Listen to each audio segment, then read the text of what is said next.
The first question, how the construct of power it is linked to the notion of conspicuous consumption and its impact on the distributive justice. See, now this question it pertains to the theme of a book called The Great Transformation. The Great Transformation, it was written by a historian और जिसको आप anthropologist की तरह से भी जानते हो, Karl पोलियानी। ठीक है, तो कार्ल पोलियानी ने द ग्रेट ट्रांसफॉर्मेशन लिखी थी और ग्रेट ट्रांसफॉर्मेशन का यही एक थीम था। सो सी, अब देखिए सवाल को, अगर सवाल इस तरह से पूछा गया है तो सवाल को तोड़िए। सिंपल सा इसका मतलब ये नहीं है कि कई कई स्टूडेंट्स पिछले साल जो है वो पॉटलैच ही लिखाए थे कि पॉटलैच है। अरे पॉटलैच में डिस्ट्रीब्यूटिव जस्टिस कहाँ होता है? पॉटलैच में तो कॉन्पिग्यूअस कंजप्शन खाली होता है। ठीक है, okay. See, the question obviously it was on the various tribal societies जो कि आपके पास हैं इस दुनिया में। तो वहाँ पे जो डिस्ट्रीब्यूटिव जस्टिस का कंसेप्ट है वो किस तरह से रखा जाता है। ठीक है, डिस्ट्रीब्यूटिव जस्टिस का कंसेप्ट जो है वो रीडिस्ट्रीब्यूशन के मैकेनिज्म से जो है वो तय किया जाता है। रीडिस्ट्रीब्यूशन का मैकेनिज्म क्या है कि जो किंग की अथॉरिटी है वो लिजिटिमेसी के ऊपर बेस्ड होगी।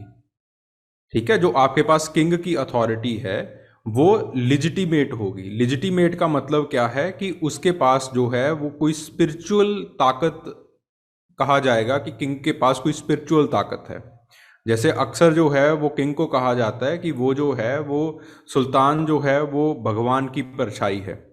उसी तरह से जो स्पिरिचुअल कम्प्लेक्स है या फिर जो स्पिरिचुअल जो वहाँ पे जो प्रीस्ट होंगे वो लिजिटिमाइज करेंगे किंग को, लिजिटिमेसी है किंग की। और सब लोग जो हैं, जो उसकी प्रजा होगी, वो किंग को जो है अपना शेयर होल्ड करने के लिए देगी, अपना जो भी होगा वो टैक्स पे करेगी। And then king will redistribute it. King जो है वो इसको रीडिस्ट्रीब्यूट करेगा। जैसे for example take the case of jajmani system. Jajmani system में क्या होता है, दैट देयर इज अ जजमान। एक आपके पास जजमान होता है जिसकी लैंड होती है, जो कि आपके पास लैंड होल्डिंग क्लास से या लैंड होल्डिंग कास्ट से बिलोंग करता है। और फिर उसके बाद नीचे जो हैं वो जजमान के नीचे कौन होते हैं, जो बाकी सर्विस प्रोवाइडर्स होते हैं, जिनके पास जो कास्ट, जिनके पास जो है वो लैंड नहीं होती। तो वो जो हैं वो जजमान के नीचे होते हैं, वो अपनी सर्विसेज देते हैं और जजमान जो है वो उनको जो है वो अनाज वगैरह जो भी उनको सहायता होती है वो देता है। It is a mechanism of redistribution. ये रीडिस्ट्रीब्यूशन का मैकेनिज्म है। In each and every tribal society, जिस ट्राइबल सोसाइटी में ट्राइबल फॉर्म ऑफ या फिर आपके पास जो है एक चीफडम फॉर्म ऑफ पॉलिटिकल ऑर्गेनाइजेशन होती है, वहाँ पे रीडिस्ट्रीब्यूशन जो है वो किया जाता है, जिसके कारण की डिस्ट्रीब्यूटिव जस्टिस जो है वो पैदा होता है कि सब लोगों के पास, अब देखिए जजमानी सिस्टम में सब लोगों के पास खाने के लिए अनाज है। अगर जजमान इसको नहीं देगा then he can go to the elder council और दी कास्ट काउंसिल। वो कास्ट काउंसिल या फिर एल्डर काउंसिल के पास जो है वो जा सकता है। ठीक है, so this is how the jajmani system works. इस तरह से जो है आपके पास जजमानी सिस्टम जो है वो डिस्ट्रीब्यूटिव जस्टिस जो है वो पैदा करता है। It was recorded by the William Wiser. वो विलियम वाइजर ने इस तरह से डिस्ट्रीब्यूटिव जस्टिस गांव में, इंडियन गांव में किस तरह से होता है वो रिकॉर्ड किया। Getting the point. अब देखिए, अब सवाल आता है कि कैसे कॉन्पिक्यूअस कंजप्शन जो है वो डिस्ट्रीब्यूटिव जस्टिस को खराब कर रही है, कैसे उसके ऊपर बुरा इंपैक्ट डाल रही है। ऑब्वियसली कॉन्पिक्यूअस कंजप्शन है तो डिस्ट्रीब्यूटिव जस्टिस के ऊपर जो है वो बुरा इंपैक्ट पड़ेगा। Karl Polanyi in great transformation कहते हैं कि जो पुराना, जो ट्रेडिशनल सिस्टम है, जो पुराना आपके पास ट्रेडिशनल सिस्टम है, उस ट्रेडिशनल सिस्टम को जो है वो खराब किया जा रहा है, उस ट्रेडिशनल सिस्टम को तबाह किया जा रहा है और एक नया मॉनेटरी सिस्टम जो है वो आपके पास लाया जा रहा है, जिसके कारण की जो स्टेट की प्रेस्टीज है, जो आपके पास एक किंग की प्रेस्टीज है, वो उसके जो चीजें वो ओन करता है उसके ऊपर डिपेंड करना उसने शुरू कर दिया है। ठीक है, ओवरऑल इन दी सोसाइटीज अगर आप बिग मैन सोसाइटी भी देखोगे, बिग मैन में भी जो सबसे ज्यादा लोन्स देता है, लोगों को चीजें बांटता है, उसका प्रेस्टीज सबसे ऊपर होता है, वो सबसे ऊपर गिना जाता है। ठीक है, लेकिन जब आपके पास, अकॉर्डिंग टू कार्ल पोलैनी, जब आपके पास मॉनेटरी सिस्टम आना स्टार्ट हो जाता है, जब आपके पास ये ट्रांसफॉर्मेशन होना स्टार्ट हो जाता है, then one what happens is that king starts the conspicuous consumption. King जो है वो कॉन्पिग्यूअस कंजप्शन स्टार्ट कर देता है, बिकॉज दीज एसेट्स, जितने आप एसेट्स, जितनी आपकी गाड़ी बड़ी होगी, जितने आपका घर बड़ा होगा, जितने आप एसेट्स को ओन करोगे, those assets they will be linked towards your strength, not the loans that are not the जो आप डिस्ट्रीब्यूशन रीडिस्ट्रीब्यूशन करोगे। तो ये लिजिटिमेसी जो किंग को प्रीस्ट दे रहा है, ये लिजिटिमेसी अब कौन देता है? ये लिजिटिमेसी देता है कॉन्पिग्यूअस कंजप्शन। ठीक है, गेटिंग द पॉइंट भाई, समझ रहे हो ना? अब देखिए, किंग जो है उसके पास ये सारी चीजें आएंगी, चीफ के पास ये सारी चीजें आएंगी, उसको जो है वो सब लोग टैक्स पे करेंगे, अपना अपना जो शेयर है वो पे करेंगे, लेकिन किंग क्या करेगा? उसको जो है वो रीडिस्ट्रीब्यूट नहीं करेगा, जिसके कारण की डिस्ट्रीब्यूटिव जस्टिस जो है वो जा रहा है। ये आपके पास सवाल था। ठीक है, गेटिंग द पॉइंट?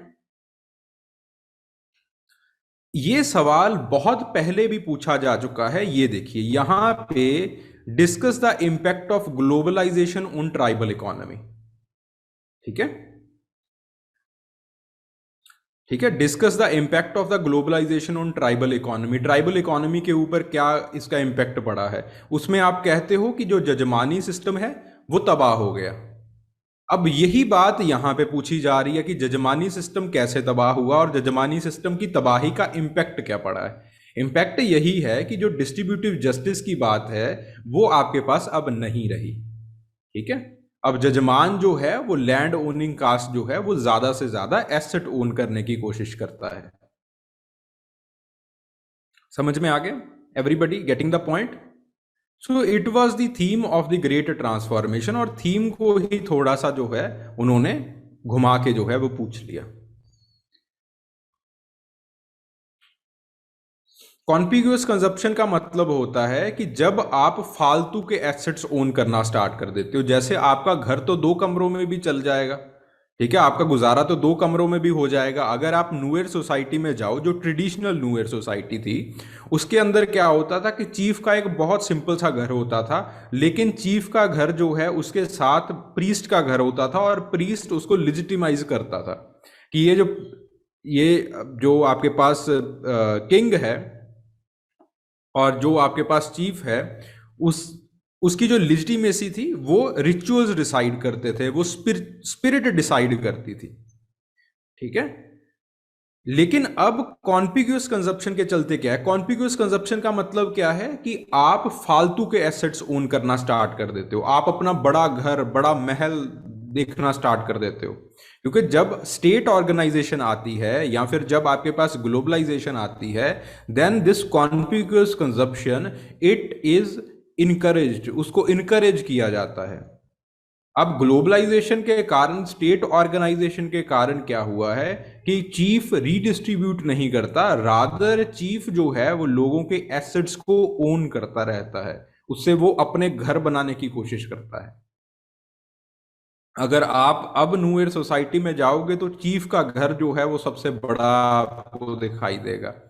ठीक है, और आपके पास कंपटीशन बढ़ जाएगा। सिमिलरली इन दी क्वाक्तुल इंडियंस, जो आपके पास क्वाक्तुल इंडियंस हैं, वहां पे भी in which the potlatch was studies, initially the potlatch was just the ceremonial gift giving, आपके पास जस्ट एक ceremonial gift giving होती थी उसके अंदर। ठीक है, कि वहां पे there were some copper plates, कुछ कॉपर प्लेट्स होती थी, कुछ आपके पास कंबल वगैरह होते थे और कुछ ब्लैंकेट्स वगैरह होती थी, दुनिया को जो है वो बांट दी जाती थी। It was a kind of distribution और रीडिस्ट्रीब्यूशन, कि जो आपके पास बड़े लोग हैं उनके पास ज्यादा चीजें हैं तो वो बांट देते हैं उनको, और जितना वो बांटेंगे उतना वो जो है उसका जो सोशल स्टेटस है वो बढ़ता चला जाएगा। But now what have happened, अब लोगों ने कंज्यूम करना स्टार्ट कर दिया वहां पे। अब लोगों का ये है कि किसी को क्यों देना है, किसी को क्यों कॉपर प्लेट देनी है, ठीक है। So this thing that it has change that, redistribution जो है वो अब नहीं रहा कॉन्पिग्यूस कंजप्शन की वजह से, ठीक है। This was the main impact of globalization, ये ग्लोबलाइजेशन का मेजर इम्पैक्ट था। ये देखिए, ये सवाल पूछा गया है, what discuss the impact of globalization on tribal economy. आप कुछ भी उल जुलूल लिख के आ जाते थे और खुश हो जाते थे। अब यूपीएससी ने जो है वो सीधा सवाल पूछ लिया कि आपके पास डिस्ट्रीब्यूटिव जस्टिस जो है वो किस तरह से इम्पैक्ट करता है। नाउ हाउ टू स्ट्रक्चर, इसको स्ट्रक्चर कैसे करना है। सबसे पहले आप लिखेंगे that what is the distributive justice. Distributive justice का मतलब क्या होता है कि distributive justice, or simply you can say that the distributive justice in the tribal economies, it is characterized by the mechanism of the redistribution mechanism से जो है वो आपके पास ट्राइबल इकोनॉमीज में डिस्ट्रीब्यूटिव जस्टिस जो है उसको इंस्टॉल किया जाता है। now due to the evident of the globalization and the state organization, ठीक है, आपके पास जो रीडिस्ट्रीब्यूशन है it has turned itself into the conspicuous consumption. फिर इसके बाद बता दीजिए कि कॉन्पिग्यूअस कंजप्शन आखिरकार होती क्या चीज है। कॉन्पिग्यूअस कंजप्शन में क्या होता है, that you start consuming more, that you start owning more rather than redistributing. आप रीडिस्ट्रीब्यूशन करने की वजह से जो है वो आप रीडिस्ट्रीब्यूशन करने की बजाय जो है वो आप ओन करना स्टार्ट कर देते हो। For example Majumdar, DN Majumdar, उनकी ऑब्जर्वेशन जजमानी सिस्टम के अंदर, जजमानी सिस्टम में वो यही कहते हैं दैट जो विलियम वाइजर का जजमानी सिस्टम है वो अब एग्जिस्ट नहीं करता। You have the monetary system now, jajmani system जो है वो टूट गया है। और अगर आपके पास जो लैंड ओनिंग क्लास होती है नाउ दे हैव, अब वो रीडिस्ट्रीब्यूशन नहीं कर रही, अब वो जो है वो नीचे लोगों की एक्सप्लॉयटेशन कर रही है, ठीक है। ऑस्कर लेविस ने भी यही आपके पास बात की है, बट ऑस्कर लेविस का थोड़ा सा मेथड अलग है, उनका डायलैक्ट्रिक अप्रोच, मार्क्सिस्ट अप्रोच रहता है, ठीक है। तो डीएन मजूमदार ने ये बात कही। सो वही सारी चीजें हो रही हैं, नुएर का आप एग्जांपल दे सकते हो, ठीक है। So this was the question, ये आपके पास सवाल पूछा गया था। सवाल देखो पहले पूछा जा चुका है, ये देखो 2019 में ये सिंपल सवाल, यही सवाल पूछा गया है, discuss how the indigenous people they encounter globalization. इसका मैं आपको एक जो है वो पीडीएफ भेज दूंगा, किस तरह से वो इनकाउंटर कर रहे हैं ग्लोबलाइजेशन को। बेसिकली ये जो ट्राइबल का पार्ट है उसके अंदर मैंने जो है वो इसको भेजा होगा, उसके अंदर there will be a PDF, उस पीडीएफ को खोल के देख लेना, बहुत सिंपल सा है। The future of hunting and gathering tribe, ठीक है, the future of indigenous tribe या फिर हंटिंग एंड गैदरिंग ट्राइब करके कुछ ऐसा दिया होगा, ठीक है। उसमें सिर्फ मैंने हंटिंग एंड गैदरिंग ट्राइब की बात नहीं की, उसमें सारी जो आपके पास इंडिजिनियस ट्राइब्स हैं ओवर अराउंड द वर्ल्ड जो मेन मेन है। फॉर एग्जांपल बुशमैन में बहुत ज़्यादा काम हुआ है, कुछ नेपाली ट्राइब हैं जिनके अंदर काम हुआ है, इंडियन चेंचूज के अंदर काम हुआ है, ठीक है। जो सो दीज ट्राइब्स, इन सभी के बारे में मैंने जो है वो बात की है, ठीक है। सो ये देखो आपके पास, please go through that PDF, उस पीडीएफ के एक बार जो है आप देख लीजिएगा, ठीक है। और जस्ट गिव मी अ सेक, मैं दिखाई देता हूँ।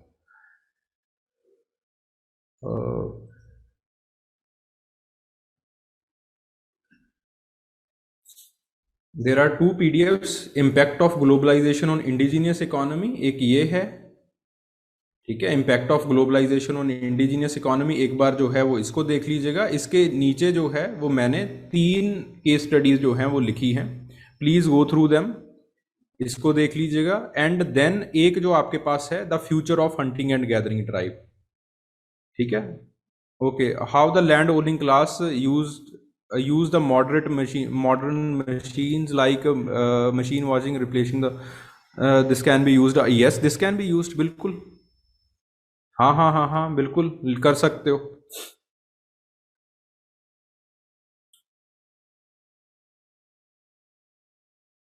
ठीक है जी।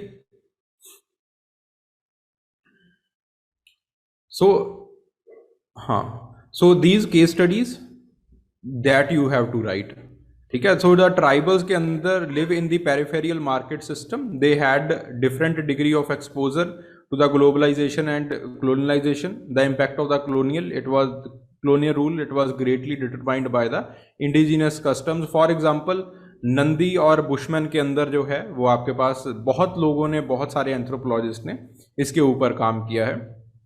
वो पहले हंटिंग गैदरिंग थे, पेस्टोरल थे, फिर उसके बाद उनके अंदर जो है वो concept of land, private property, वो जो है वो it has been greatly changed. वो जो है वो आपके पास आ चुका है, प्राइवेट प्रॉपर्टी का कंसेप्ट आ चुका है। सो पहले जो है वो आपके पास structure of economy it was absent there, now they are trying to grow the cash crops, और ये this is all due to the colonial rule. ये सब कुछ जो है वो कॉलोनियल रूल की वजह से हो रहा है। फिर उसके बाद एडवर्ड ब्रूक ने काम किया ट्राइबल इकोनॉमीज ऑफ अफ्रीका में। उन्होंने ड्यूल इकोनॉमीज की बात की। ड्यूल इकोनॉमीज का मतलब क्या है कि कई आपके पास ऐसी ट्राइब्स हैं जो कि पूरी तरह से असिमिलेट नहीं होती हैं, तो वो जो है वो अपना सेरिमोनियल सिस्टम भी उसी तरह से रखती है, और दूसरा जो मॉनिटराइज सिस्टम है वो भी आपके पास वैसे का वैसे ही रहता है। फिर एलपी विद्यार्थी ने जो है वो, एलपी विद्यार्थी, सच्चिदानंद, इन लोगों ने जो है वो ट्राइबल मार्केट्स के ऊपर काम किया है, ठीक है। तो जो आपके पास अर्बन इंडस्ट्रियल सेंटर में एग्जिस्ट करती हैं, तो वो तो जो है वो असिमिलेट कर चुकी हैं, लेकिन जो आपके पास जो है वो आपके पास विलेज इकोनॉमीज में एग्जिस्ट करती है, they are not properly assimilated, वो प्रॉपरली असिमिलेट जो है वो नहीं हुई है, ठीक है। तो आपके पास ज़्यादा स्पेंडिंग जो है वो लोगों की रिचुअल्स के ऊपर, सेरेमोनियल आइटम्स के ऊपर इन द वीकली मार्केट्स वो इंक्रीज कर चुकी है। This is all due to the exposure of the globalization. ये सब कुछ जो है वो ग्लोबलाइजेशन के कारण हुआ है। देयर इज वन मोर, एक सोशल चेंज के ऊपर मैंने एक और जो है वो आपको पीडीएफ सेंड किया है, that is by the name of the tribal art. Please go through that also. ये जो चीजें हैं ये दोनों में पूछी जाती हैं, पेपर 1 में भी पूछी जाती हैं, पेपर 2 में भी पूछी जाती हैं, ठीक है। So here the reference is the S C. Sinha's book in 1981, tribes and Indian civilisation, the transformation process in modern India. So उन्होंने जो है वो इस तरह से द डिस्टर्बेंस, जो आपके पास नॉवल आइटम्स में डिस्टर्बेंस हुई है, तो बहुत ज़्यादा उन्होंने कहा है कि आपके पास डिस्टर्बेंस हुई है। एस.सी. सिन्हा गोज कि आपके पास विलेज स्टडीज़ ज़्यादा से ज़्यादा तेज़ कर दीजिए, ताकि लोग जो हैं वो प्रॉपर हिस्टोरिकल रिकंस्ट्रक्शन कर पाएँ। एस.सी. सिन्हा का मानना था कि 1980s में जो डिसरप्शन, 70s 80s में जो डिसरप्शन स्टार्ट हुआ है, वो 2000 तक इतना ज़्यादा हो जाएगा कि कोई भी ट्राइबल इकोनॉमी आपको दिखाई ही नहीं पड़ेगी। तो वो कहते हैं कि मैसिव अमाउंट ऑफ जो है वो इमिग्रेशन होगा। वही सारी चीज़ें हम आजकल देख रहे हैं। Tribal economy it is non existent, बिल्कुल ख़त्म हो चुकी है इंडिया में, ठीक है। जो आपके पास ट्राइब्स हैं आजकल वो वर्कर्स बन चुके हैं अर्बन एरियाज में आके। तो यही सारी चीज़ें जो हैं वो यहाँ पे लिखी हुई हैं। फिर उसके बाद एन के बोस की किताब थी 67 की किताब, ठीक है। वो ग्लोबलाइजेशन को वो समझाते हैं, वो ग्लोबलाइजेशन और आपके पास जो कॉलोनियल कल्चर को, वो culture and society in India में जो है वो समझाते हैं, ठीक है। तो सो यही जो सारी चीज़ें हैं, प्लीज़ गो थ्रू देम। एक बार आपने इसको देख लिया तो जो है वो आपको चीज़ें जो हैं वो समझ में आ जाएंगी, आपको जो अच्छा फॉर्डर जो है वो मिल जाएगा।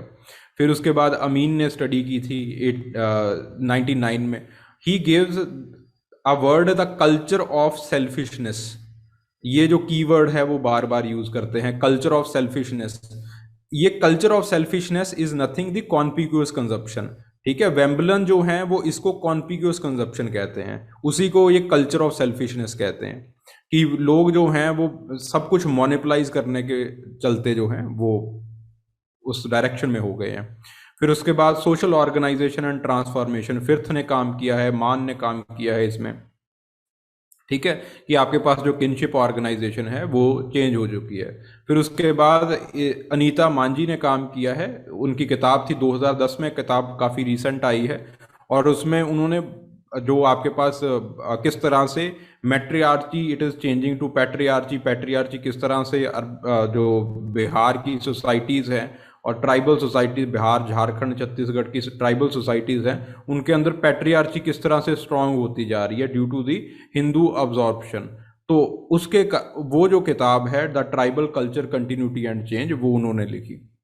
ठीक है, सो वहाँ पे वो बताते हैं कि किस तरह से ये ट्राइबल कल्चर जो चेंज हो रही है। देन जग्गा बंधु, तो प्लीज़ रीड थ्रू दैट। उन्होंने ट्रेडिशनल पंचायत की बात की है कि जब से पीसा आया है तब से थोड़ा सा जो है वो ठीक, ट्राइबल जो हैं वो इंटीग्रेट होना स्टार्ट कर गए हैं, नहीं तो पहले जो है वो असिमिलेट हो रहे थे। ठीक है, फिर उसके बाद 2 केस स्टडीज़ हैं, please go through these case studies tribal art के ऊपर, क्योंकि पेपर 2 में ट्राइबल आर्ट के ऊपर सवाल पूछा जा सकता है, पेपर 1 में भी पूछा जा सकता है, ये यहाँ पे भी पूछा जा सकता है। ठीक है, 1 is the case study on the Warli tribal art, कि वर्ली ट्राइबल आर्ट का जो एक्सप्रेशन है वो बिल्कुल जो है वो चेंज हो चुका है। तो दूसरी जो केस स्टडी है that is by the Sridevi Xavier on the Rathwa tribe of Gujarat. ठीक है, तो दोनों का मानना यही है कि उनका जो पहले आपके पास ट्राइबल आर्ट होता था वो जो है वो बिल्कुल चेंज हो चुका है। और फिर आपके पास then I have written 1 case study, एक मैंने केस स्टडी यहाँ पे लिखी है कि कैसे आपके पास अचीमोटा कॉलेज जो है वो वेस्ट अफ्रीका के अंदर है, उन्होंने बेनिन आर्ट को किस तरह से बचाया है। ठीक है, तो किस तरह से आर्ट को जो है वो आप बचा सकते हो, ट्राइबल मतलब इन चीज़ों को कैसे जो है ट्राइबल आर्ट को जो है किस तरह से बचाया जा सकता है। So many kind of questions they can be asked. ठीक है, so please go through them. ठीक है, 1 more is there the future of hunting gathering tribe, उसमें जो है मैंने अलग अलग एग्जाम्पल्स दिए हैं, चेंचूज का एग्जाम्पल दिया है, बुशमैन का एग्जाम्पल दिया है, कुछ नेपाली ट्राइब का एग्जाम्पल दिया है। ठीक है, रूटे ट्राइब है नेपाल के अंदर, तो उसका एग्जांपल दिया है कि किस तरह से वो जो है वो धीरे धीरे एक्सप्लॉइट होते होते जो अपनी कल्चर जो है वो गवा दे रहे हैं। ठीक है, so please go through them, एक बार जो है इसको देख लीजिएगा, चीज़ें जो हैं वो आपको याद हो जाएंगी। ठीक है, याद करना ज़्यादा इसमें डिफिकल्ट नहीं है, जस्ट मार्क द कीवर्ड्स। ठीक है, इन कीवर्ड्स को जस्ट देख लीजिएगा, उतना जो है वो आपको काफ़ी रहेगा। Okay okay, so discuss how the indigenous people they encounter the globalisation, किस तरह से वो ग्लोबलाइजेशन को इनकाउंटर करते हैं, that we have done. Pastoralism in India,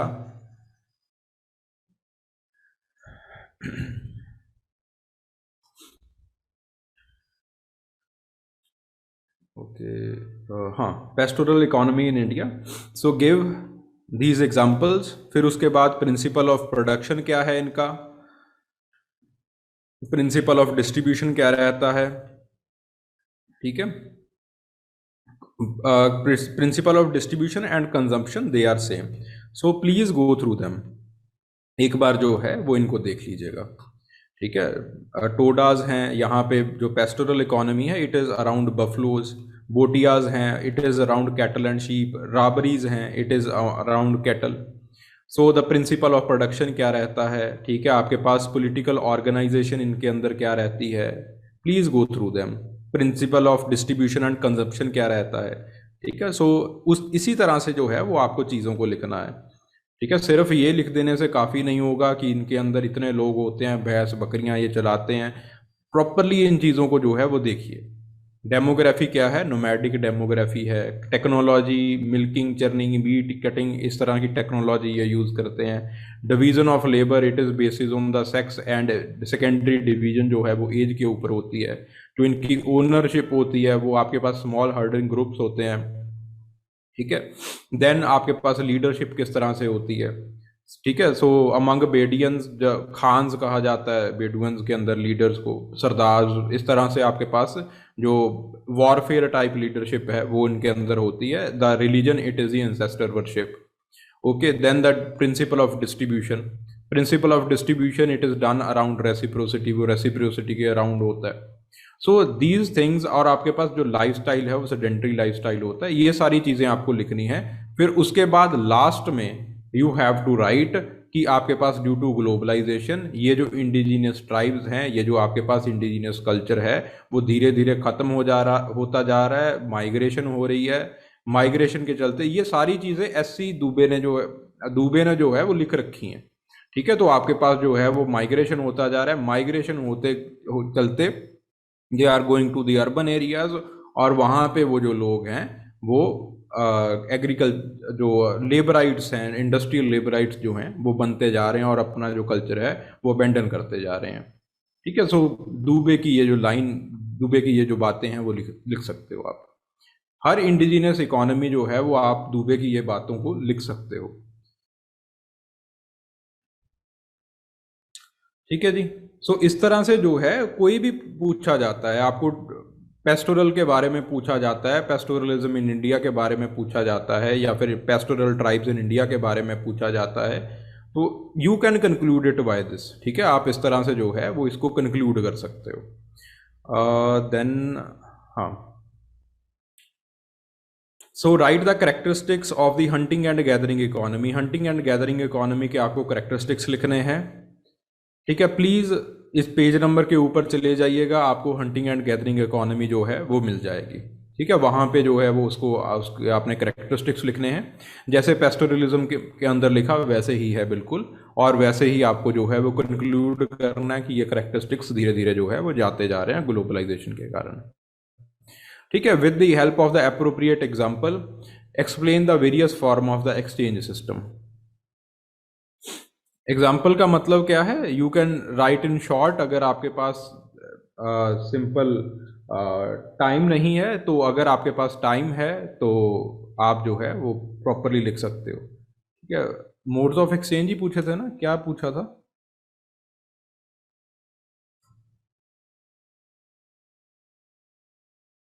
हाँ, फॉर्म्स ऑफ एक्सचेंज और मोड ऑफ एक्सचेंज। ठीक है, सो फॉर्म्स ऑफ एक्सचेंज, तीन तरह के फॉर्म ऑफ एक्सचेंज जो है वो कार्ल पोलयानी बताते हैं। पहला है आपके पास रेसिप्रोसिटी। रेसिप्रोसिटी अगेन कार्ल पोलयानी जो है वो आपके पास तीन तरह की कार्ल पोलयानी और उसके बाद जो है सर्विस ने भी यही बात कही कि तीन तरह की आपके पास जो है वो रेसिप्रोसिटी होती है। आपके पास जो है वो जनरलाइज्ड रेसिप्रोसिटी होती है। Generalize reciprocity, these are the examples. एक आपके पास एल मार्शल, लोना मार्शल ने जो है कुंग ट्राइब के अंदर बात की है कि जो आपके पास गिफ्ट दिए जाते हैं और आपके पास कोई एक्सपेक्टेशन नहीं होती कि गिफ्ट जो है वापस जो है वो रिटर्न में आएंगे। ठीक है, फिर उसके बाद हॉर्टिकल्चरिस्ट सोसाइटीज़ के अंदर जो है वो ये बात की है कि वहाँ पे सिमिलर काइंड ऑफ रिलेशनशिप्स बनाने के चलते जो है वो इस तरह के जो गिफ्ट्स वगैरह हैं वो दिए जाते हैं। हॉर्टिकल्चरल गिफ्ट जो है वो दिए जाते हैं, सब्जियां वगैरह दे दी जाती हैं एक दूसरे को। देन उसके बाद मीट डिस्ट्रीब्यूशन होता है बुशमैन के अंदर, तो वहाँ पे भी सामने वाले को ये नहीं होता कि अगला जो शिकार है वो ये पकड़ेगा और मुझे वापस गिफ्ट मिलेगा ऐसी कोई चीज़ नहीं होती। ठीक है, देन द बैलेंस्ड रेसिप्रोसिटी, बगाड़ाज में, टोडाज में, कोटाज में, क्रुम्बाज में बैलेंस्ड रेसिप्रोसिटी होती है। ठीक है, देखो दिस इज, ये आपके पास काफ़ी अच्छा एग्जाम्पल है, प्लीज़ रिमेंबर दिस। इसको एक बार जो है वो देख लीजिएगा, समझ लीजिएगा। टोडाज वो आपके पास पेस्टोरल्स हैं, बगाड़ाज हैं, एग्रीकल्चरिस्ट हैं। कोटाज वो जो हैं वो आपके पास म्यूज़िक वगैरह जो है वो बनाते हैं फ्यूनरल्स के लिए। ठीक है, कारपेंट्री वगैरह करते हैं वो। और उसके बाद जो क्रुम्बाज हैं वो आपके पास जो सॉसरी वगैरह जो हैं वो जानते हैं। सब लोग जो हैं वो एक दूसरे की सर्विसेज लेते हैं ऑन दी बार्टर सिस्टम। ठीक है, आपके पास बार्टर सिस्टम के ऊपर जो है वो एक दूसरे की जो है वो सर्विसेज को लिया जाता है। देन उसके बाद नेगेटिव रेसिप्रोसिटी आ जाती है। सर्विस और सैलेंस कहते हैं कि इसमें जो है वो अलग अलग, these are the definition. Service की डेफिनेशन जो है वो आपके पास ये है कि जब आप बेटर डील लेना चाहो एक्सचेंज के ऊपर। ठीक है, बोनविलियन की डेफिनेशन अलग है, इसमें क्या वो प्रॉफिट की बात करते हैं कि एक पार्टी जो है वो ज़्यादा प्रॉफिट एक्सट्रैक्ट करना चाहती है। हुनिगम तो आपके पास for example in Navaho red Indians जो हैं और वाइट्स का एग्जांपल जो है वो कुछ होन ने जो है वो आपके पास ये एक एग्जाम्पल दिया है। सिमिलरली आपके पास जो है दिनकाज का एग्जाम्पल है, न्यूएर्स का एग्जाम्पल है। नवाहो रेड इंडियंस वाइट को ज़्यादा प्राइस से जो है वो अपनी चीज़ें जो हैं वो बेचते हैं। ठीक है, so then you have the ceremonial exchange. फिर आपके पास सेरेमोनियल एक्सचेंज आता है। Kula system it is a kind of ceremonial exchange. देखो मैं कुला सिस्टम यहाँ पे प्रॉपरली सारा नहीं करवाने वाला, यू ऑलरेडी नो दिस, ठीक है। अगर भाई आपको कुला सिस्टम भी नहीं आता देन बहुत दिक्कत है। तो कुला system it is a ceremonial exchange. Ceremonial exchange क्यों है कुला सिस्टम? कई बार ये सवाल पूछ लिया जाता है, क्योंकि आपके पास पहली बात you have the ceremonial partners. आपके पास सेरेमोनियल पार्टनर होते हैं कि कुला आइटम किसके पास जाएगी वो ऑलरेडी निर्धारित रहता है। दूसरी बात, इसमें कोई आपके पास प्रॉफिट मोटिव नहीं होता है। तीसरी बात, जब कुला पार्टनर दूसरे आइलैंड में जाता है there are many rituals that are done. बहुत सारे रिचुअल जो हैं वो किए जाते हैं, ठीक है। तो आपके पास प्रॉफिट का सेंस इसमें नहीं होता है, और कम्युनिटी का सेंस जो है वो आपके पास सबसे ज़्यादा होता है, ठीक है। So these are the 3 points जिसके अराउंड जो है वो आपको ऐसा आंसर जो है वो बनाना होगा, ठीक है। तो कुल्ला सिस्टम जो है वो क्यों एक सेरेमोनियल सिस्टम है? इसी वजह से वो एक सेरेमोनियल सिस्टम है। और इन्हीं 3 पॉइंट्स के बीच में आपको जो है वो चीज़ों को लिखना है। पहला जो है वो कि आपके पास जो कुला पार्टनर्स हैं दे आर रिचुअल बेस्ड, वो ऑलरेडी अर्दा आपके पास जो है वो पता होता है, ठीक है। So there you will write कि आपके पास जो है इन द पैसिफिक आइलैंड्स बोहोवंस जो हैं, कुछ आपके पास बोहोवंस होते हैं, उनका जो रिलेशनशिप है वो दोहूज के साथ जो है वो बना हुआ होता है, ठीक है।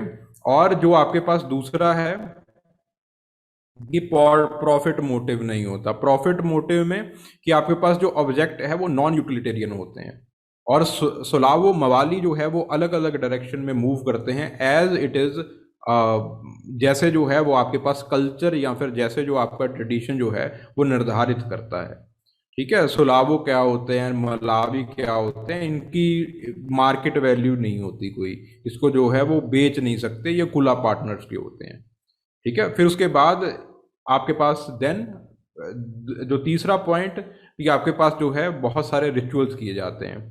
तो आपके पास ये टेम्परेरी इवेंट नहीं होता, कोई आपके पास यहाँ पे डेफिनेट रूट नहीं होता। और जब आपके पास बिफोर द कुला एक्सचेंज बहुत मैजिक टैबूज ऑब्जर्व किए जाते हैं, मैजिक परफॉर्म किए जाते हैं, रिचुअल्स परफॉर्म किए जाते हैं, ठीक है। फिर उसके बाद after the exchange the gimwali it is performed. Gimwali में जो है वो साइड लाइन्स के ऊपर होता है, कुला का पार्ट नहीं होता है। कुला एक्सचेंज पहले हो जाता है, फिर उसके बाद गमवाली जो है वो परफॉर्म किया जाता है। सो एक स्ट्रिक्ट डिवीजन होती है दोनों के बीच में, कुला और गमवाली के बीच में। गमवाली में क्या है कि उनको जो है वो खाने पीने की सामग्री दे दी जाती है कि आपका रूट बहुत लंबा है और शुक्रिया आप यहाँ पे आए, तो ये हमसे जो है वो ले लीजिए, ठीक है। तो इस तरह से जो गमवाली है वो दे दिया जाता है। और देन देयर इज पीरियोडिसिटी। जो अगला पॉइंट है वो है पीरियोडिसिटी, कि आपके पास जो है ये 10 साल के बाद किया जाता है। तीसरा जो आपके पास एक्सचेंज सिस्टम है वो रीडिस्ट्रीब्यूशन का एक्सचेंज सिस्टम है, ठीक है। तो आपके पास अफ्रीकन स्टेट जो बुनेरो की है वहाँ पे वेस्टर्न उगांडा में, वहाँ पे जो किंग है वो retains much of the wealth and his Keynes, फिर उसके बाद वो रीडिस्ट्रीब्यूट करता है, कॉमन लोगों को जो है वो उसको रीडिस्ट्रीब्यूट करता है, ठीक है।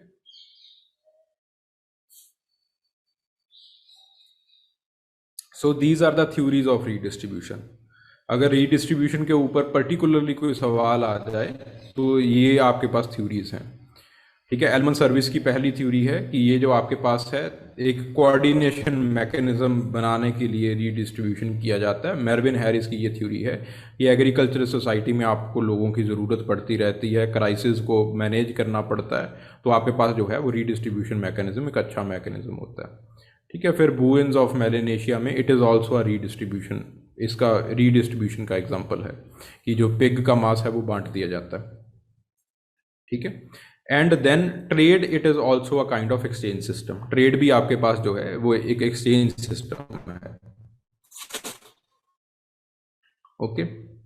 सो ट्रेड अकॉर्डिंग टू कार्पोलियानी उसके 3 वेरिएंट्स होते हैं, gift trade, administrative trade and market trade. Please go through that. Gift trade का एक एग्जांपल जो है दैट इज दी पोर्टलैच। वो पोर्टलैच है कि जिसमें जो है वो गिफ्ट को ट्रेड किया जाता है और कैलकुलस डिस्ट्रक्शन किया जाता है मास वेल्थ का। Then administrative trade, administrative trade के अंदर आपके पास जो एग्जांपल्स आ जाते हैं, जैसे you have the jajmani system, jajmani system redistribution में भी आ जाता, रीडिस्ट्रीब्यूशन सिस्टम में भी आ जाता है, एडमिनिस्ट्रेटिव ट्रेड में भी आ जाता है, दोनों में जजमानी सिस्टम जो है वो आप लिख सकते हो। एडमिनिस्ट्रेटिव ट्रेड कैसे है कि there are caste councils, William Wiser कहते हैं कि कास्ट काउंसिल्स होती हैं, एल्डर काउंसिल्स होती हैं, वो इन चीज़ों को एडमिनिस्टर करती हैं। फिर उसके बाद मार्केट ट्रेड है, market trade they have been studied by Sachchidananda Vidyarthi, Dalton, छोटा नागपुर प्लेट्यू में इन लोगों ने स्टडी किया है कि आपके पास दोनों तरह की जो है वो मार्केट्स होती हैं, एक आपके पास बार्टर मार्केट भी होती है, एक जो है वो आपके पास अंदर वाली मार्केट होती है, ठीक है, जो आपके पास periphery, they have divided into the peripheral zone and the core area, ठीक है। पेरिफोरियल जोन के अंदर जो है वो ट्राइबल बार्टर करते हैं उस चीज को, ठीक है। तो आपके पास कोर जोन होता है वो formal trade, it is the zone of the barter and the formal trade. तो इस तरह से यू कैन राइट देम, ठीक है, गेटिंग द पॉइंट। सो ये आपके पास जो है these are the exchange systems. I hope चीजें जो हैं वो आप लोगों को याद आ गई होंगी सारी की सारी। ओके जी, so we have done this exchange system, discuss the principles governing the production, distribution and exchange। देखिए डिस्ट्रीब्यूशन और exchange they are both same items, ठीक है। डिस्ट्रीब्यूशन और exchange it is governed by reciprocity, redistribution and market mechanism. तीन तरह से जो है वो आपका डिस्ट्रीब्यूशन जो और एक्सचेंज जो है उसको गवर्न किया जाता है। प्रोडक्शन के आपके पास अलग अलग तरीके हैं, you have hunting gathering, you have horticulture, you have agriculture, वो सारी चीज़ें जो है वो मोटा मोटा आपको यहाँ पे लिखनी है, ठीक है। सो इस तरह से इस क्वेश्चन को करना है, ठीक है। Production it is governed by these principles, principle अलग अलग सोसाइटी में अलग अलग प्रिंसिपल्स होते हैं। सो प्रोडक्शन के प्रिंसिपल मैंने हंटिंग गैदरिंग में अलग करके लिख रखे हैं, हॉर्टिकल्चर में अलग करके लिख रखे हैं, एग्रीकल्चर में अलग करके लिख रखे हैं, ठीक है। पेस्टोरल में मैंने अलग करके लिख रखे हैं। प्लीज गो थ्रू देम, उनसे जो है वो एक बार देख लीजिए, ठीक है। Then distribution and exchange, in distribution and exchange you have to write these things, reciprocity, redistribution and market system. इन तीन चीजों को आपको लिखना है, क्योंकि ये सोसाइटीज में, इन तीनों चारों सोसाइटी में आपके पास ये तीनों चीजें जो हैं वो फॉलो की जाती हैं। रेसिप्रोसिटी भी होता है, रीडिस्ट्रीब्यूशन भी होता है और मार्केट मैकेनिज्म भी होता है। तो आपके पास तीनों चीजें जो हैं वो यहाँ पे फॉलो अप की जाती हैं। So you have to write this, इस तरह से इस सवाल को करना है आपको, ठीक है जी। फिर उसके बाद हॉर्टिकल्चर आ जाता है। Then critically examine the formalist and the substantialist view on the applicability of the economic laws in the study of the primitive society.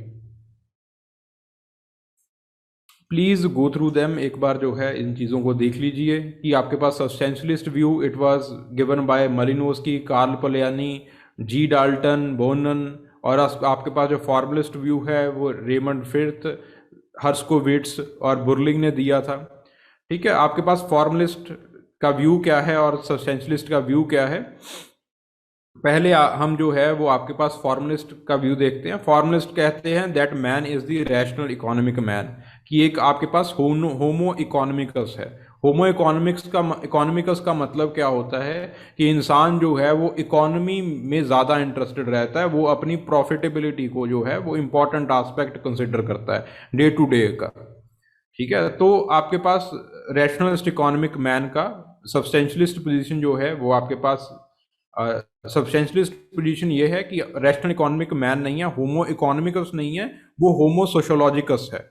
होमो सोशियोलॉजिकस का मतलब क्या है कि जैसे वो इबन का एग्जांपल देते हैं कि इबन दे यूज ओनली हैंड नाइफ, वो सिक्कल वगैरह भी यूज कर सकते थे लेकिन वो हैंड नाइफ यूज करते हैं because of some cultural reasons, कि वो जो स्पिरिट ऑफ राइस जो है वो फ्ली कर जाएगी एक्सेट्रा एक्सेट्रा, ठीक है।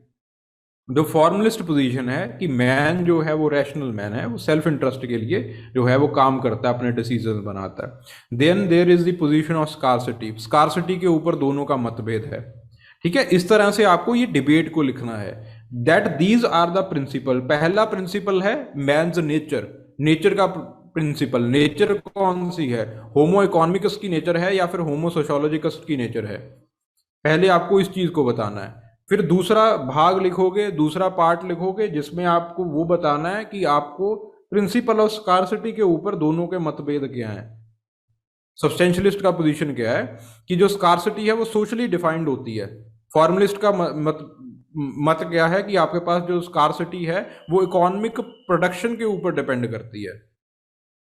ठीक है, देन मीन्स ऑफ एक्सचेंज, यहां पे भी दोनों का मतभेद है, मीन्स ऑफ एक्सचेंज के।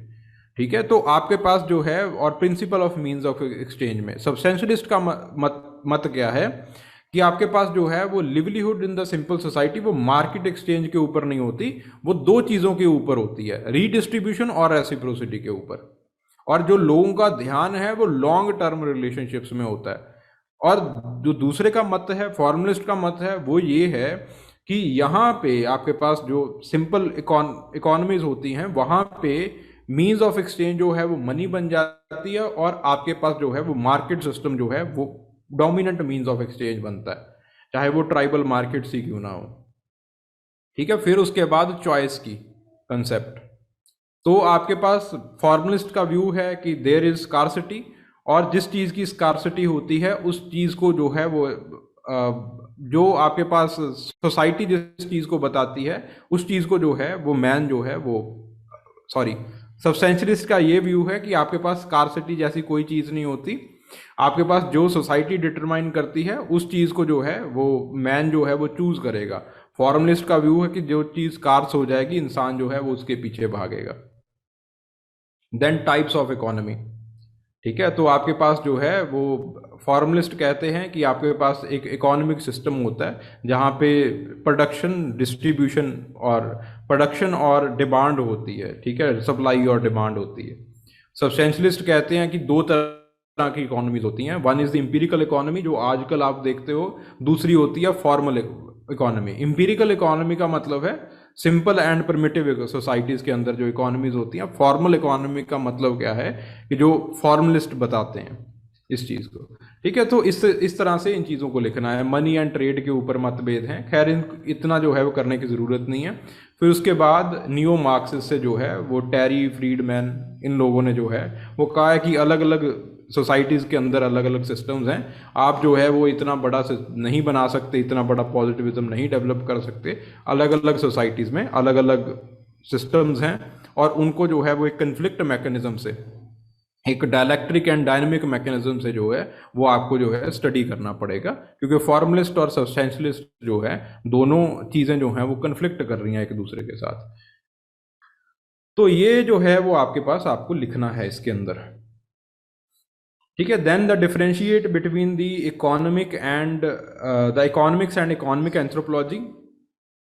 ठीक है, सो इकोनॉमिक्स तो देखो आपको सिंपली कि आपके पास जो है एक प्रोडक्शन, डिमांड और सप्लाई को जो है वो स्टडी करने के लिए जो हम यूज़ करते हैं वो आपके पास हो जाता है इकोनॉमिक्स। ठीक है, जो आपके पास दूसरी चीज़ है that is known as the economic anthropology. Economic anthropology क्या होती है?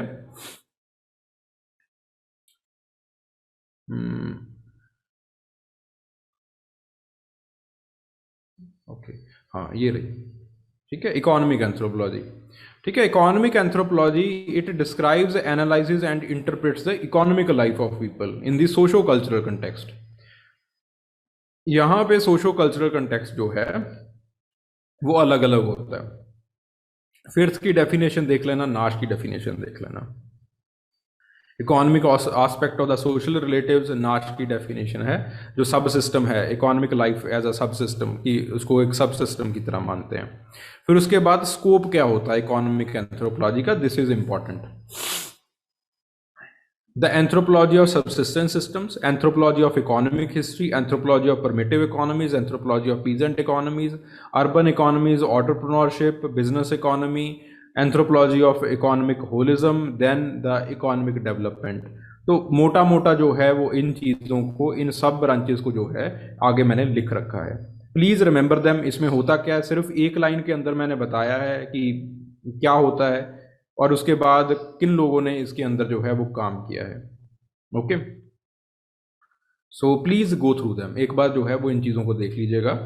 ठीक है, anthropology of primitive economies, peasant economies, urban economies, entrepreneurship, business economy, economic holism, ठीक है, economic anthropology of economic development. Okay, so please go through them, एक बार जो है वो इसमें इसको जो है देख लीजिएगा। ठीक है, इकोनॉमिक डेवलपमेंट का काम जो है वो कार्ल पोलैनी का काम जो है वो इसके अंदर ही जाता है, जिसमें वो प्रॉपर पोजीशन देते हैं कि फॉर्मलिस्ट है और सब्सटेंशलिस्ट है। किस तरह से डेवलपमेंट के नाम के ऊपर जो है वो आपका शोषण हो रहा है ट्राइबल्स का, कि उनकी जो ट्रेडिशनल इकोनॉमीज है उनका बुरा हाल कर रखा है लोगों ने। ठीक है जी।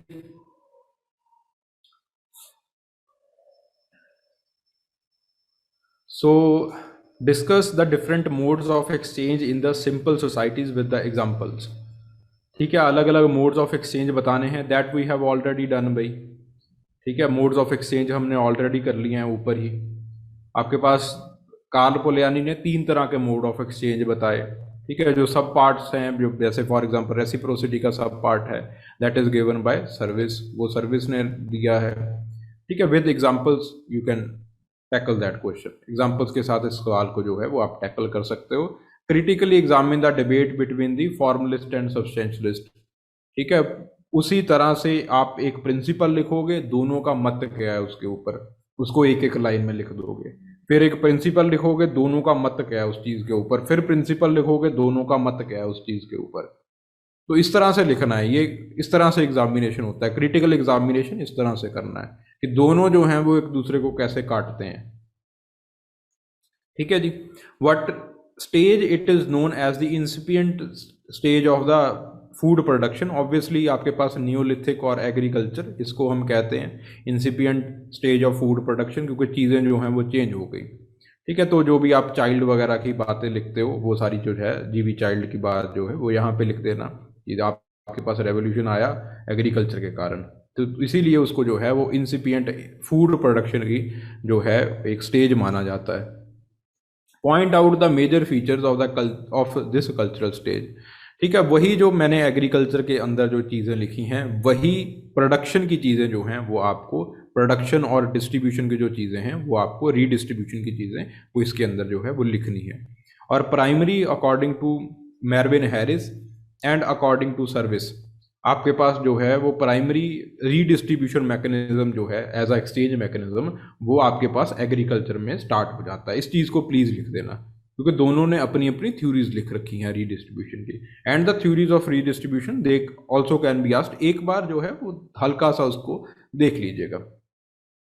Illustrate your answer with the help of the suitable example from a specific area in the old world।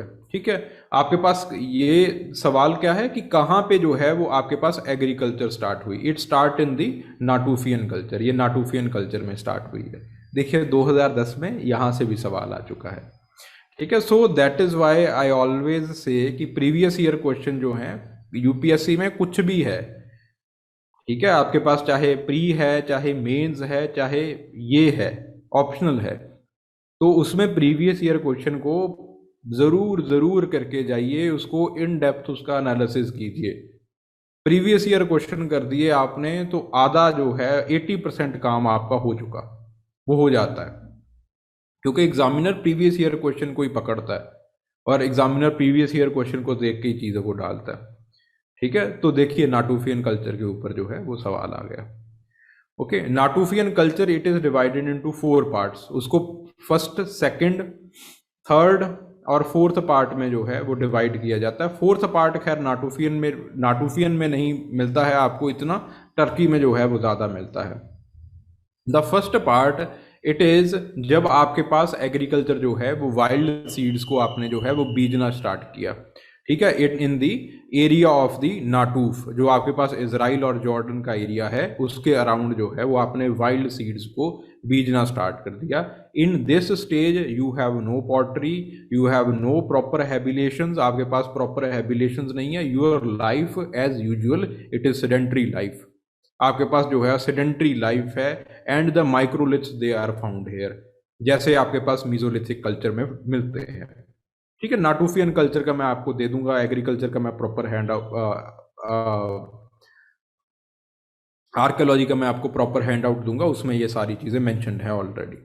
ठीक है, पहले में आपके पास माइक्रोलिथ्स होते हैं, तो यानी कि इंसान जो है हंटिंग गैदरिंग कर रहा है, इधर उधर से कहीं वाइल्ड सीड्स वगैरह ले लिए उसने और वो बीज दिए।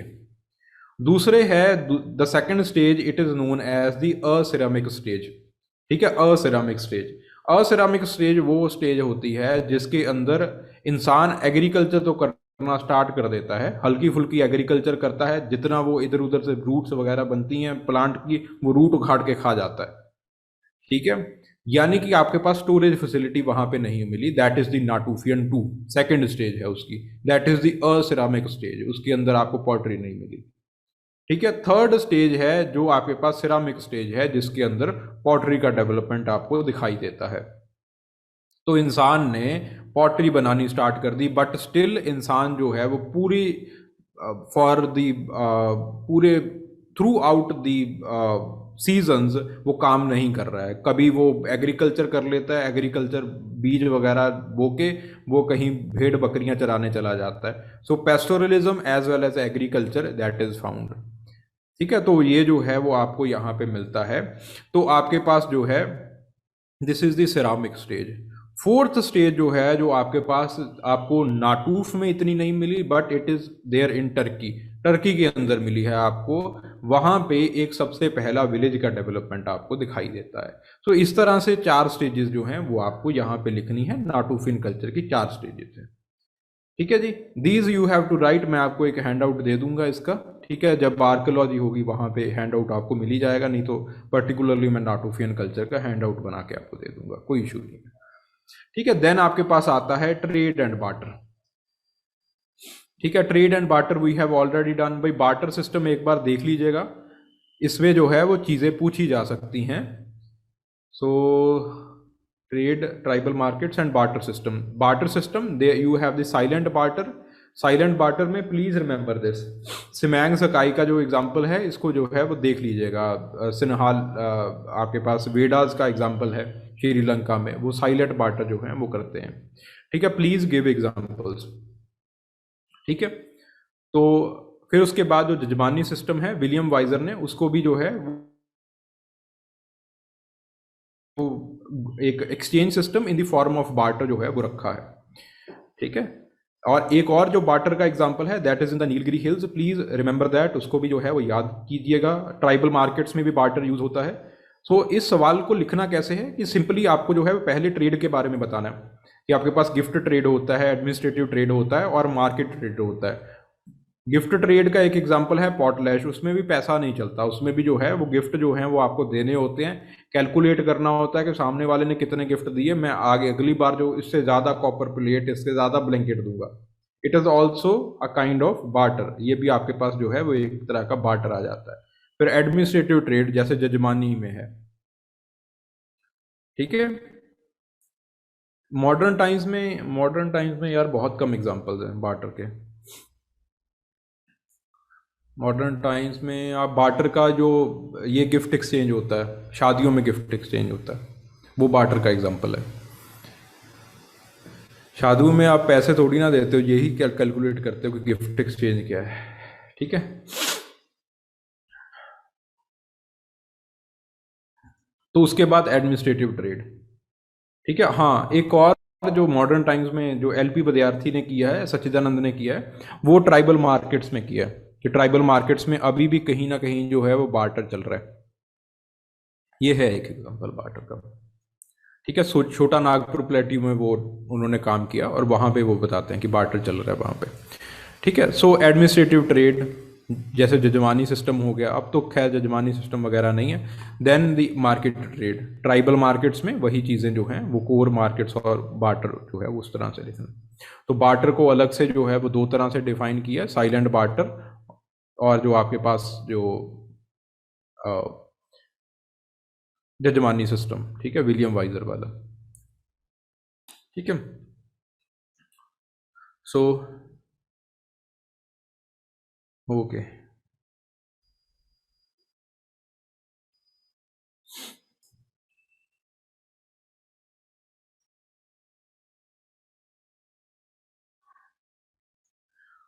सो ट्रेड एंड बार्टर हो गया, क्रिटिकली फॉर्मलिस्ट एंड सब्सटेंशियलिस्ट डिबेट हो गया, सेरेमोनियल एक्सचेंज हो गया, कूलर रिंग हो गया, primitive economic organization discuss. Primitive economic organization has several peculiar features relating to production, consumption, distribution and exchange. Production और consumption मैंने हर एक के साथ जो है लिख रखा है प्रॉपरली। एक्सचेंज या फिर कंजप्शन मैंने वहाँ पे प्रॉपरली लिख रखा होगा। जब भी आप कोई भी हंटिंग गैदरिंग ट्राइब करोगे वहाँ पे इन दोनों चीज़ों को लिख रखा है प्रॉपरली, प्रोडक्शन और कंजप्शन किस तरह से होती है। ठीक है, कंजप्शन का मतलब वो किस तरह से खाते हैं, रीडिस्ट्रीब्यूशन किस तरह से होती है, एक्सचेंज किस तरह से होता है।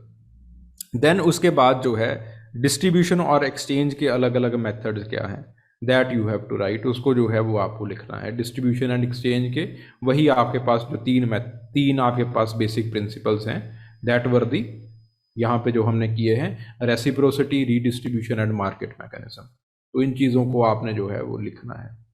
Okay, then delineate the meaning and the scope of the economic anthropology. Meaning भी हमने कर लिया था, 2 एंथ्रोपोलॉजिस्ट के हमने डेफिनेशंस कर ली थी, इससे ज़्यादा याद भी नहीं रहेगा। फिर उसके बाद स्कोप लिखना है। Then discuss the principles governing production, distribution and consumption. ठीक है, तो आपके पास प्रोडक्शन के आपको देखने हैं, प्रोडक्शन और कंजप्शन के वहाँ पे लिखे हुए हैं, और डिस्ट्रीब्यूशन और एक्सचेंज वगैरह के जो है वो अलग से आपको वो वही 3 जो मेथड्स हैं कार्ल पोलैनी ने जो दिए हैं वो आपको लिखने हैं। ठीक है, then meaning and the scope of the economic anthropology. ठीक है, discuss the role of the reciprocity and redistribution in the tribal economies with example. ठीक है, this we have done the role of the reciprocity and redistribution. तो आपके पास यहाँ पे आपने significance लिखना है कि सिग्निफिकेंस क्या है रेसिप्रोसिटी और रीडिस्ट्रीब्यूशन का। ठीक है, reciprocity you will give the example, आप हर एक एग्जांपल दोगे, और वो जो चीज़ है वो किस तरह से ट्राइबल इकोनॉमी को, ट्राइबल सोसाइटी को एक दूसरे के साथ जोड़ के रख रही है, सोसाइटी को किस तरह से जोड़ के रख रही है, उस चीज़ को आप लिखोगे उसके नीचे। ठीक है, रेसिप्रोसिटी में वैसे आप जो है वो चीज़ों को लिखोगे। देन सिमिलरली रीडिस्ट्रीब्यूशन में जो रोल है या फिर जो सिग्निफिकेंस है वो 2 लोगों ने फॉर्मली दे रखा है। One is Service, Elman Service, दूसरे हैं आपके पास जो हैं वो मेरविन हैरिस। तो 2 लोगों ने इसका जो है वो रीडिस्ट्रीब्यूशन की बात की है।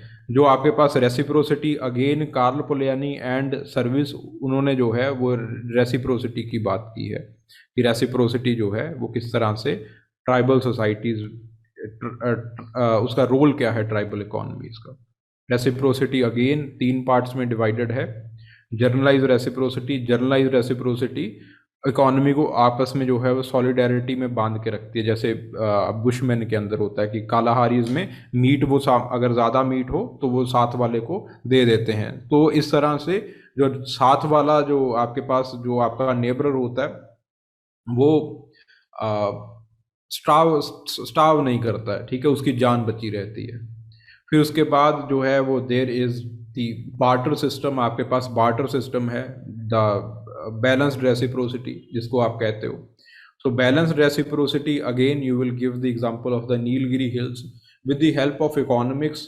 अगेन देयर दो उनकी कल्चर है वो भी प्रिजर्व रहता है, एंड कल्चर के साथ साथ जो उसकी सोसाइटी है वो भी आपस में जो है वो सॉलिडेरिटी यानी कि वो बंधी रहती है। So a one kind of the organic solidarity it develops, society के अंदर एक organic solidarity kind of thing जो है वो डेवलप हो जाती है। जो आपके पास तीसरी चीज़ है negative reciprocity. In the negative reciprocity generally do not happens within the tribe, rather outside the tribe। जैसे आपके पास जो है वो इंडियंस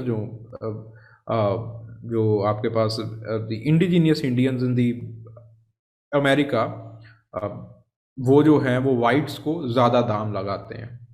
ठीक है, तो इस तरह से आपके पास डिनकाज के अंदर होता है बट लीनियज के बाहर होता है नेगेटिव रेसिप्रोसिटी, उनकी क्लैन और लीनियज के बाहर होती है।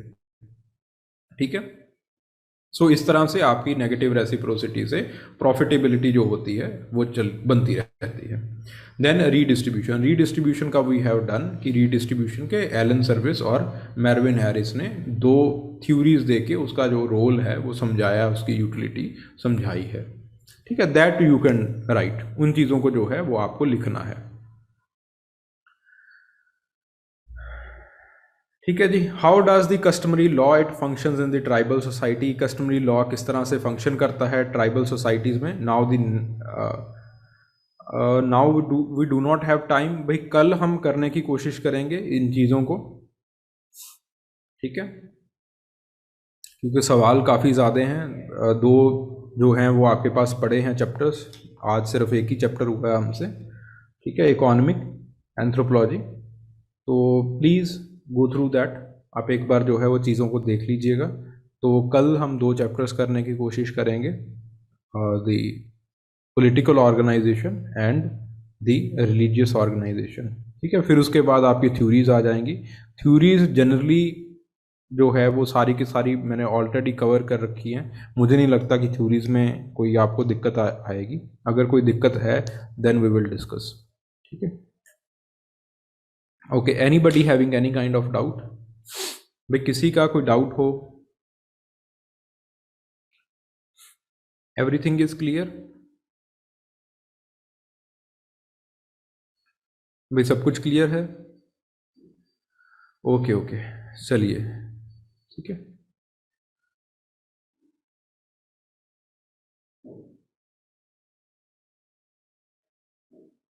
चलिए, thank you very much, thank you.